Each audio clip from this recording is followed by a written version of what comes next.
est 20h12. Juliette Méadel, ministre déléguée chargée de la ville, est dans ce studio. Bonsoir Juliette Méadel. Bonsoir. Je suis très heureuse de vous recevoir. D'abord, on va peut-être commenter l'actualité avec vous. Ces manifestations contre le racisme. On oublie l'antisémitisme en chemin.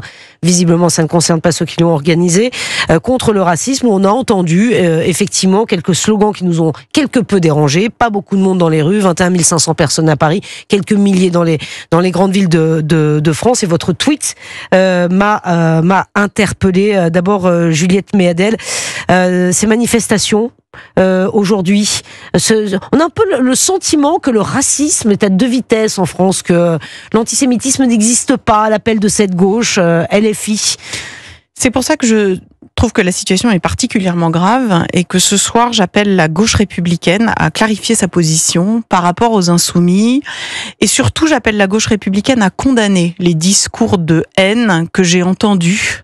J'ai entendu des mots de haine à l'endroit des Juifs, à l'endroit des forces de l'ordre, à l'endroit de la République. Or, moi, la République, je l'aime, je la défends, je veux la protéger et j'ai pas envie que la gauche républicaine soit complice d'une ambiguïté destructrice avec ces valeurs de la République et avec la lutte contre l'antisémitisme et le racisme. On a un peu de mal à y voir clair. Je vous parle d'Olivier Faure parce que vous êtes une ancienne socialiste, Juliette Méadel. On a un peu de mal à comprendre quelle est sa position. Il a condamné effectivement Jean-Luc Mélenchon, qui n'arrive pas à reconnaître qu'une affiche est antisémite. Et d'un autre côté, il devait aller à la manifestation. Finalement, il était à Toulouse, il ne s'est pas rendu dans les rues. On a le sentiment que c'est pas clair tout ça, la gauche traditionnelle, votre ancien parti, le Parti socialiste, Juliette Méadel. Il y a pourtant une gauche qui, elle, est claire, et j'attends du Parti socialiste qu'il soit beaucoup plus net dans sa condamnation, non seulement des insoumis, mais aussi des propos qui sont tenus. Il y a des dissensions, cette gauche-là. On parle de la gauche traditionnelle. Mais il y a plusieurs gauches. Mais de toute évidence, la gauche à laquelle j'appartiens, c'est une gauche républicaine, c'est une gauche progressiste, mais c'est celle qui est claire et qui, avec François Bayrou, est claire. C'est-à-dire qu'il n'y a jamais eu l'once du début d'un doute sur le positionnement du gouvernement vis-à-vis de ces mots qui sont des mots et des discours de haine. Or, je trouve aujourd'hui que le Parti socialiste n'est pas assez clair et je souhaite, et je peux pas imaginer qu'il ne clarifie pas nettement sa distance et sa condamnation des mots qui ont été prononcés ce soir et des discours anti-républicains, des mots de haine et aussi des mots et des discours qui ont été tenus contre les Juifs, contre la République et contre les forces de l'ordre dont nous avons besoin pour protéger la République. Bien sûr, Juliette Méadel, vous lancez ce soir un appel solennel à Olivier Faure. Il faut qu'il réagisse en tant que leader du PS. Il fera ce qu'il voudra, mais moi je trouve que quand on se dit de gauche, on défend la République comme Blum l'avait fait en son temps, comme l'avait fait cette gauche et Jaurès qui était une gauche dreyfusarde, comme le font aujourd'hui, l'avait fait ensuite Mendès France, puis comme l'ont fait plus près de nous, Lionel Jospin ou François Hollande. Cette gauche doit être nette et claire. Aucune ambiguïté n'est possible avec les discours de haine que j'ai entendus et avec les discours de haine et les ambivalences des insoumis sur la question de l'antisémitisme. Les insoumis, c'est la gauche ? Mais ils se qualifieront comme ils le souhaitent.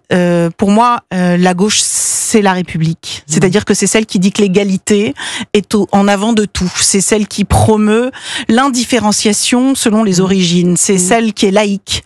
C'est celle qui s'attache à un projet collectif, qui est un projet d'égalité, que je porte, moi, dans les quartiers où je me rends.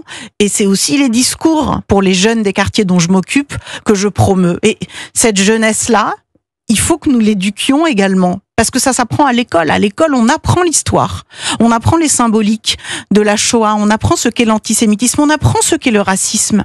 Et on ne peut pas opposer l'un à l'autre. La République lutte contre toutes les inégalités, toutes les injustices, condamne le racisme et condamne l'antisémitisme. Vous avez vu ces affiches aussi, parce qu'il n'y a pas que LFI, on parle aussi de la CGT. Je ne sais pas si vous avez vu cette affiche avec le maréchal Pétain. Regardez, avec des personnalités politiques, l'extrême droite, mais aussi des incarnants, des personnalités de la télévision et Vincent Bolloré. Est-ce que vous trouvez ça admissible de la part d'un syndicat qui a été autrefois le syndicat le plus puissant de France, Madame la Ministre ? Je trouve qu'il y a un vent mauvais qui souffle partout. Mais d'où vient-il ce vent mauvais? Mais ça, franchement, Juliette Méadel, on se dit les choses. Ça, il y a 10 ans, c'était impossible. On est d'accord. Mais il y a eu de tout temps des façons très démagogues et démagogiques de pointer la haine sur des personnes et sur des visages. C'est ce qui me frappe quand j'entends aussi les mots qui sont utilisés par certains à l'extrême droite et par certains insoumis, c'est cette façon d'appeler à la haine contre une personne. Qu'on ne soit pas d'accord sur les idées, c'est une chose, mais d'appeler à propager des propos violents contre des personnes, c'est très délétère. Bien sûr, je parle de l'affiche de Cyril Hanouna.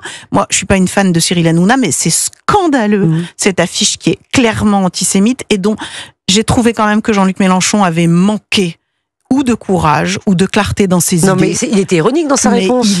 Il a refusé de voir effectivement un lien avec les affiches antisémites de 1940. Il était donc complice. Il était donc complice. Et ces ambivalences-là sont de graves ambivalences dont la gauche républicaine doit absolument se distinguer. Ils en jouent. Ils jouent avec la République, ils jouent avec l'antisémitisme, ils jouent avec le bien le plus précieux que nous avons, c'est-à-dire notre liberté, notre fraternité, notre égalité, notre République. Moi, je veux les protéger. Vous avez raison, Juliette Méadel, et c'est vrai qu'il y a toute une partie de la gauche, on en parlait cette semaine, des gens qui ont traditionnellement voté à gauche toute leur vie et qui se retrouvent orphelins aujourd'hui, qui ne savent pas vers qui se tourner parce que la gauche traditionnelle telle que nous l'avons connue n'existe pas ou plus. C'est la raison pour laquelle nous sommes un certain nombre à ne pas et à ne nous être jamais reconnus évidemment dans cette alliance avec les Insoumis. Moi, j'avais écrit une tribune au lendemain du 7 octobre où j'avais demandé gauche républicaine, réveille-toi. C'était déjà un appel à soutenir la gauche israélienne, mais c'était aussi un appel à soutenir les forces républicaines de gauche qui ne peuvent pas supporter d'être dans cette ambivalence avec des mots de haine qui sont portés par certains insoumis. Le gouvernement auquel vous appartenez est aussi visé par Thomas Porte. Alors Thomas Porte, député LFI, qui accuse Bruno Retailleau et Gérald Darmanin de faire, je cite, de l'islamophobie et du racisme d'État en ligne politique. Ben justement, alors on va écouter les mots de Thomas Porte et je voudrais savoir ce que vous en pensez, Juliette Méadel. Nous sommes face à un gouvernement, et notamment les ministres Retailleau et Darmanin, qui font de l'islamophobie et du racisme d'État une ligne politique, qui essaye de faire sur le dos des musulmans de ce pays une ligne politique et de prendre le pouvoir et de faire la jonction avec l'extrême droite raciste. Écoutez, l'État français... Vous qualifiez d'islamophobe, alors pas vous directement, mais le gouvernement, c'est quand même... L'État français est un État au service de la République. Nous avons aujourd'hui des forces de l'ordre qui sont là pour protéger la République. Quand il y a des dérives, il y a aussi des inspections qui sont capables de condamner les dérives qui existent, y compris dans la police comme ailleurs. Quand il y a des dérives chez des forces de l'ordre, elles sont condamnées. Donc nous avons quand même un cadre républicain. Et moi je trouve que dire systématiquement, en appeler à la haine contre la police, la République, les Juifs, l'État, tout ça participe d'une ambiance délétère qui fragilise la France et la République et qui joue aussi avec la démocratie à l'heure où, par ailleurs, à l'heure où nous sommes en France, en Europe, attaqués par d'autres forces étrangères qui n'ont pas spécialement, mais notamment la Russie, mais qui n'ont pas les propos de Donald Trump, qui ne portent pas spécialement dans son cœur le modèle français ou le modèle européen.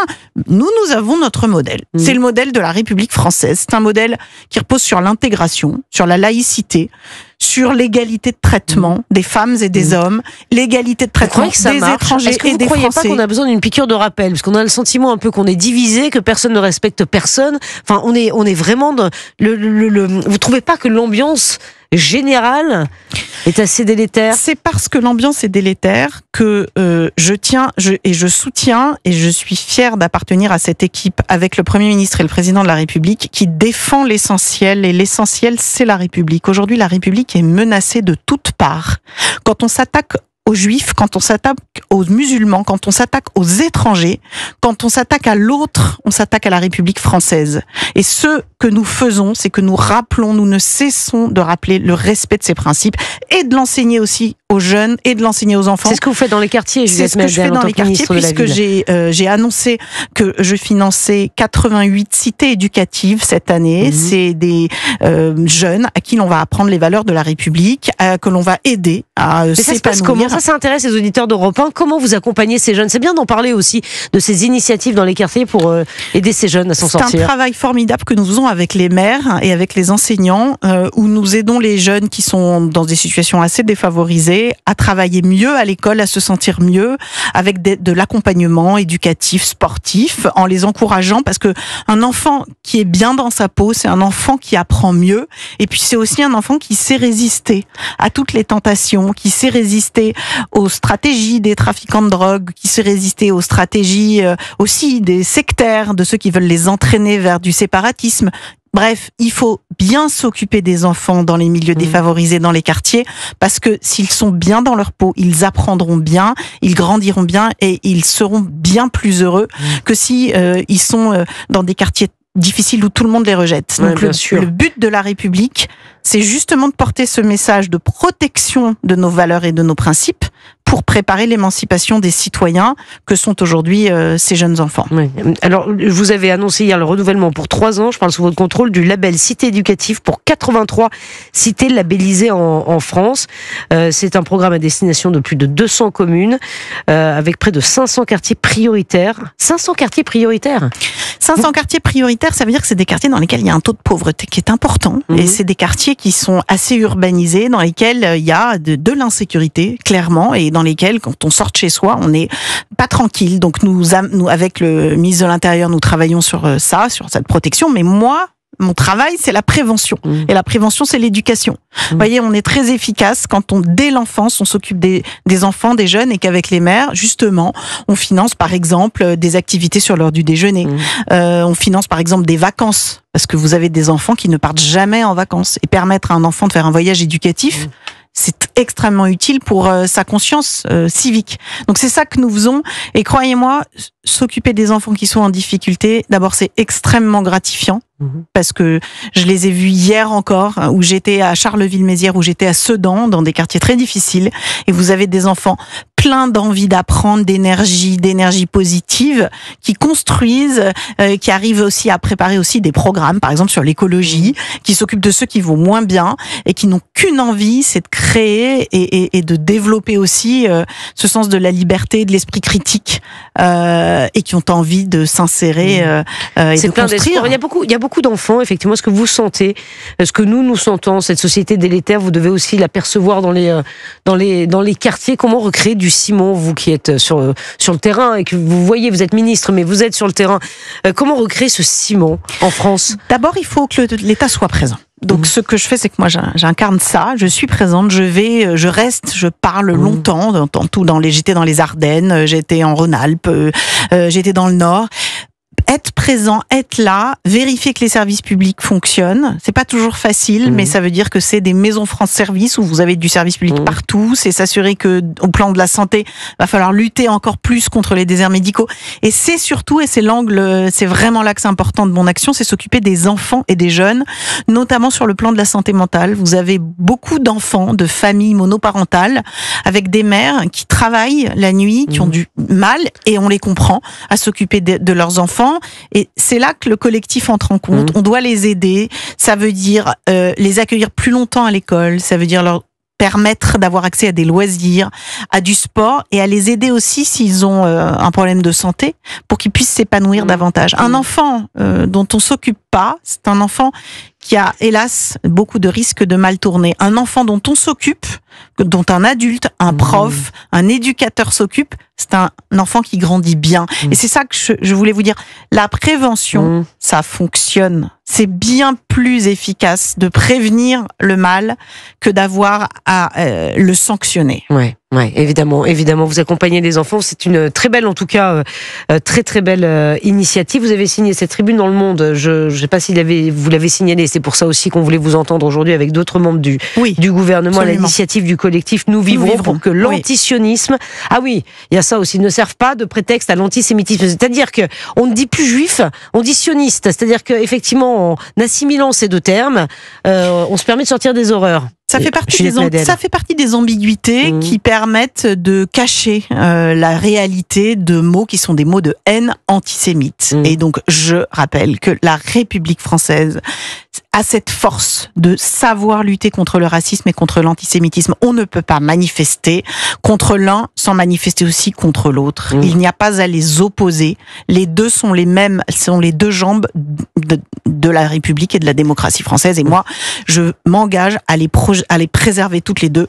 Et je renouvelle mon appel de la gauche à condamner fermement ces discours de haine antisémite, de haine anti-État, de haine anti-République qui ont été prononcés aujourd'hui. Bon, cet appel a été lancé et on espère. Moi, je veux bien qu'on ait quelqu'un du PS qui s'exprime. Je sais pas si Olivier Faure pourrait peut-être s'exprimer. Enfin, il l'a fait de loin. Il était en congrès donc à Toulouse, mais il n'a pas défilé à la manifestation alors qu'il a appelé à manifester. On ne comprend rien.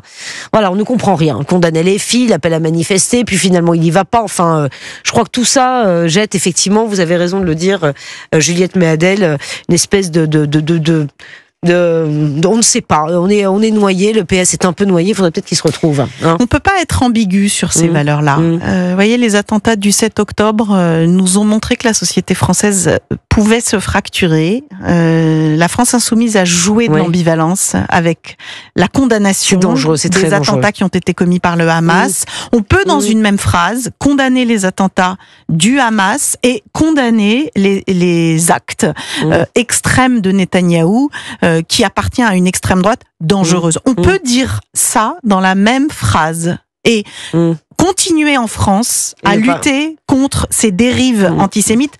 Sincèrement, l'affiche de Cyril Hanouna, j'aurais jamais imaginé un jour puisse vivre dans un pays où ce type d'affiche était diffusé. C'est incroyable ce que je disais, c'est incroyable. Et pouvait passer inaperçu. Heureusement, elle n'est pas passée inaperçue. Non, bien sûr. Mais ça montre que nous vivons sur des bases fragiles et que la République doit être protégée. Voilà, merci infiniment Juliette Méadel, ministre de la Ville, d'être venue dans ce studio, le studio d'Europe 1 ce soir. Il est 20h29.